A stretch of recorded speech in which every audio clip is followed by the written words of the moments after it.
شروع کرتی ہوں اللہ کے نام سے جو بڑا مہربان نہایت رحم کرنے والا ہے۔ تمام نعمتیں اور آسائشیں ہونے کے باوجود حضرت آدم علیہ السلام نے جب جنت میں تنہائی اور اجنبیت محسوس کی تو اللہ پاک نے حضرت اماں حوا کو پیدا فرمایا۔ محمد بن اسحاق حضرت ابن عباس سے روایت کرتے ہیں کہ حضرت آدم علیہ السلام سو رہے تھے کہ اللہ پاک نے ان کی چھوٹی پسلی سے حضرت حوا سلام اللہ علیہ کو پیدا فرمایا۔ جب حضرت آدم علیہ السلام نے نیند سے جاگے تو دیکھا کہ ان کے پاس ایک ایسی مخلوق لیٹی ہے جو ان سے کچھ زیادہ مختلف نہیں ہے۔ تفسیر ساوی شرح الرزاقی پر لکھا ہے کہ جب حضرت آدم نے اپنی ہی جیسی خوبصورت مخلوق کو اپنے پاس لیٹے دیکھا تو ان کی طرف دست مبارک بڑھانے کا ارادہ فرمایا تو فرشتوں نے عرض کی کہ ٹھہر جائیں، پہلے ان کا مہر ادا کریں۔ آپ نے فرمایا کہ ان کا کیا مہر ہے؟ فرشتوں نے عرض کیا کہ ان کا مہر یہ ہے کہ آپ ہمارے سردار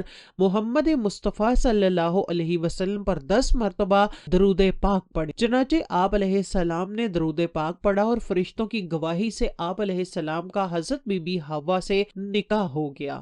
روایت میں ہے کہ حضرت آدم اور حوا 60 سال تک جنت میں رہے، لیکن ان کو حق زوجیت ادا کرنے کا حکم نہ تھا اور نہ ہی بچے پیدا کرنے کا۔ حضرت آدم اور حضرت حوا بڑے آرام و سکون سے جنت میں رہنے لگے۔ اس عرصہ میں دونوں پر جنت کے کسی بھی حصے میں جانے پر پابندی نہ تھی سوائے شجر ممنوعہ کے۔ شیطان اب ان دونوں کا کھلا دشمن تھا اور اپنی سزا کا بدلہ لینے کے لیے بے قرار بھی۔ اس کی شدید خواہش تھی کہ یہ اللہ کے حکم کی خلاف ورزی کرے۔ پھر شیطان نے ان دونوں کے دلوں میں وسوسہ ڈالا تاکہ ان کی شرمگاہیں جو ایک دوسرے سے پوشیدہ تھی بے پردہ ہو جائیں۔ حضرت آدم علیہ السلام اور حضرت حوا کے لباسوں کے متعلق یہاں پر 2 طرح کی روایات ہیں۔ ایک روایت تو یہ ملتی ہے کہ جنت میں ان دونوں کا لباس بھی جنتی تھا جس میں ان دونوں کے سروں پر تاج بھی تھا، جبکہ دوسری روایت کے مطابق ان کے جسم جنتی درختوں کے پتے تھے جن سے ان کے ستر ایک دوسرے سے پوشیدہ تھے۔ اب شیطان روز ان کے دلوں میں وسوسے ڈالتا اور ایک دن کہنے لگا، تمہارے رب نے تم دونوں کو اس درخت سے اس لیے منع فرمایا ہے کہ کہیں یہ پھل کھا کر تم دونوں فرشتے نہ ہو جاؤ یا کہیں ہمیشہ زندہ رہنے والوں میں سے نہ ہو جاؤ۔ شیطان کی شیطانی اور بہکاوی باتیں سن کر حضرت حوا سوچنے پر مجبور ہو گئیں۔ آخرکار شیطان کی مسلسل کوششیں اور سازشیں رنگ لے آئیں۔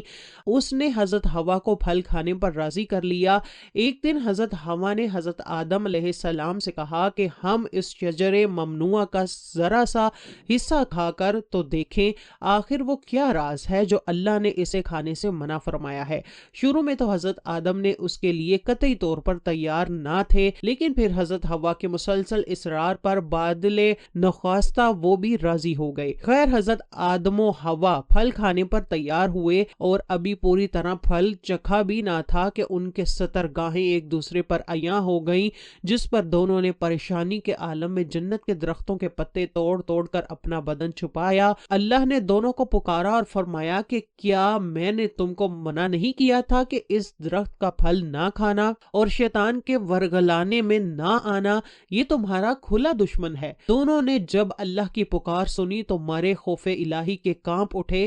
اللہ پاک فرمانے لگا، اب تم دونوں ایک خاص مدت تک زمین پر ہی رہو گے جہاں تم ایک دوسرے کے دشمن ہوگے اور وہاں ہی مرنا ہے اور اسی میں سے پھر پیدا ہونا ہے۔ پھر دونوں کو زمین کی طرف روانہ کر دیا گیا۔ روایت میں ہے کہ حضرت آدم علیہ السلام ہند جبکہ حضرت حوا کو جدہ میں اتارا گیا۔ دونوں ایک دوسرے کو ڈھونڈنے لگے لیکن ایک دوسرے کو ڈھونڈ نہ پائے۔ حضرت سعدی لکھتے ہیں کہ حضرت آدم علیہ السلام جب ہند میں اترے تو ان کے پاس حجر اسود اور جنت کے درختوں کے پتے بھی تھے جن کو انہوں نے زمین پر پھیلا دیا۔ حضرت ابن عباس سے مروی ہے کہ حضرت جبرائیل علیہ السلام حضرت آدم کے پاس آئے اور گندم کے 7 دانے ساتھ لائے۔ حضرت آدم نے پوچھا، یہ کیا ہے؟ عرض کیا، یہ اس درخت کا پھل ہے جس سے آپ کو روکا گیا تھا لیکن آپ نے تناول کر لیا۔ فرمایا، تو اب میں اس کا کیا کروں؟ عرض کیا، ان کو زمین میں بو دیجئے۔